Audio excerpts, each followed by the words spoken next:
All right, news break right on top of To The Point. Campaigning has ended for the second phase of Lok Sabha polls. Today was the last day for campaign. 89 constituencies in 13 states will go to elections on the 26th. Kerala will vote in a single phase on April 26th. UP, Bengal, Bihar to vote again in phase 2. Let's quickly cut across right now to my colleague Shibi Mol, who's joining us. Shibi Mol, the entire state of Kerala to vote in a single phase on the 26th of April. What are you looking out for? What are the seats that interest you?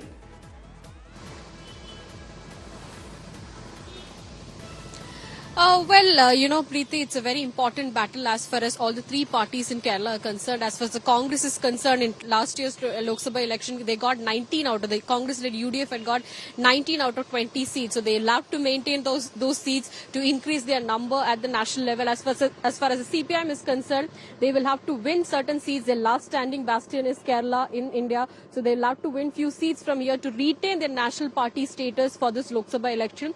As far as BJP is concerned, they'll have to open an account in Kerala. They've never won a seat during the Lok Sabha election in Kerala ever. So this time they do have hopes in 2-3 seats, especially Thiruvananthapuram and Thrissur. So there are a few constituencies that we are keenly observing. One is Thiruvananthapuram, of course, the state capital, where it's a tight three-way contest between Shashi Tharoor of the Congress, Rajiv Chandrasekhar of BJP and the CPI's Pannian Ravindran. So it's a tight three-way contest because CPI in the last 2 terms hasn't fielded that strong of a candidate, but this time CPI's candidate is very strong.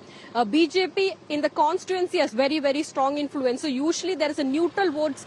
There are certain set of neutral votes that goes to Dr. Tharoor during the Lok Sabha elections. But this time around, since it's Rajiv Chandrasekhar out there, both of them are addressing the same crowd. There are neutral voters, plus there's an IT crowd, very strong IT crowd in Thiruvananthapuram. So both of them are addressing the same crowd. So which way those votes are going to swing will probably, and how much votes the left is going to consolidate will decide the factor who's going to represent Thiruvananthapuram in the Lok Sabha. Thrissur is again a tight three-way battle between the Congress left and the BJP.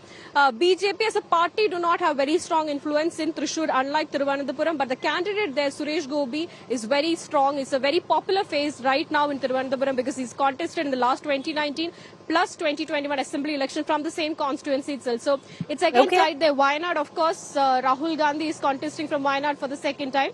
And there are few 5 to 6 constituencies where there's a tight contest between the left and the Congress, which even some of the surveys have predicted to, fail to predict a proper winner. But around the three-way contest is mainly between Thiruvananthapuram and Thrissur. Well, Congress on its own is hoping to do well in Kerala, and it does need to if it wants to go beyond what it had the last time. 52, that's it. Not even close enough to be the leader of opposition. Appreciate you joining us, Shibi Mol. Let's quickly shift focus right now to Abhishek Mishra, who's joining us from Banaras, Varanasi, the Prime Minister's constituency. Abhishek, second phase of polling in Uttar Pradesh, to quote a cliche, all roads to Delhi come in from UP where you are.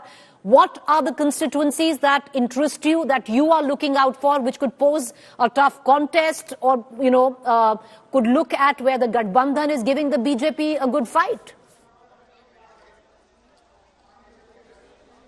Well, absolutely, Preeti. Second phase, very important phase of this election for the BJP, because out of 8 seats, 7 were conquered by BJP in 2019, except Amroha, which belonged to BSP. Now, this time, if I talk about, again, it is going to be a very important battle between the India Alliance and BJP, but BJP is optimistic of retaining again, at least 7 of them again. But yes, indeed, there is a tough fight, and if I talk about Amroha, Meerut and Bagpat, that could be something where the India Alliance will be trying to get a good, fight to the BJP. Other than that, if I talk, it's quite comfortable for the BJP. Gautam Buddha Nagar, Bulandshahr, Aligarh and Mathura and Ghaziabad looks a bit comfortable for the BJP.